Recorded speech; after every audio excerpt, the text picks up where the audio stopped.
नमस्कार दोस्तों, प्रॉपर्टी की पाठशाला with Amit Raut by 11 square feet में आपका फिर से एक बार मैं स्वागत करता हूं। रियल एस्टेट उद्योग में 6 क्षेत्र शामिल हैं, जिसमें से 1 residential, 2 commercial, 3 hospitality, 4 retail and 5 land और 6वां है वेयर हाउसिंग एंड इंडस्ट्रीज।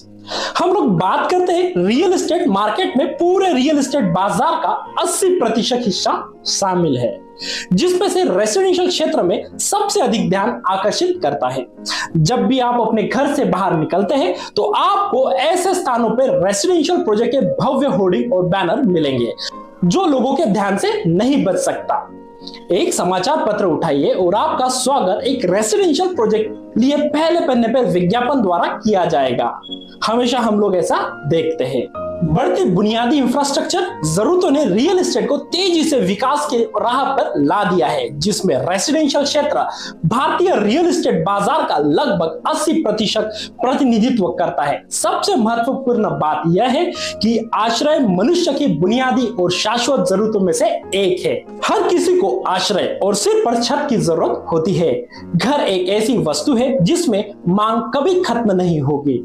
यह क्षेत्र जो भारतीय जीडीपी के लगभग 7% हिस्सेदारी रखता है और 2040 तक दोगुना होने की संभावना है। रेसिडेंशियल के साथ साथ इन्वेस्टमेंट भी महत्वपूर्ण रखता है। बेरोकटोक शहरीकरण, बढ़ता रोजगार, हायर डिस्पोजेबल इनकम और रेसिडेंशियल स्थानों के लिए लगातार बढ़ती आवश्यकताएं इस क्षेत्र में रुचि बनाए रख रही है। 32 से भी अधिक राष्ट्रीय रेसिडेंशियल बोर्ड द्वारा मान्यता प्राप्त होम फाइनेंस इंडस्ट्रीज ने खरीदारों के लिए घर के होम फाइनेंस का लाभ उठाना अधिक सुविधाजनक बना दिया है। भारतीय आबादी के एक बड़े हिस्से के लिए घर का सपना वास्तविक बन रहा है। होम लोन पर गिरती ब्याज दरों ने उन्हें और भी प्रोत्साहित किया है। इसके अतिरिक्त आज के उनके पास उनकी आवश्यकताओं को पूरा करने के लिए विभिन्न प्रकार के रेसिडेंशियल ऋण यानी कि लोन भी है।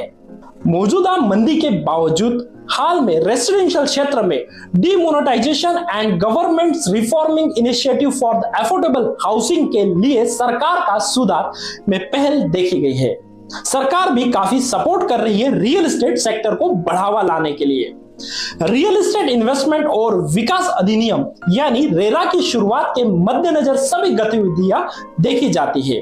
प्रधानमंत्री आवास योजना हो, रेसिडेंशियल के लिए आदि सुविधाओं के बाद बड़े पैमाने पे असंगठित और खंडित क्षेत्रों में आकार ले रहा है और अभूतपूर्व विकास की ओर बढ़ रहा है।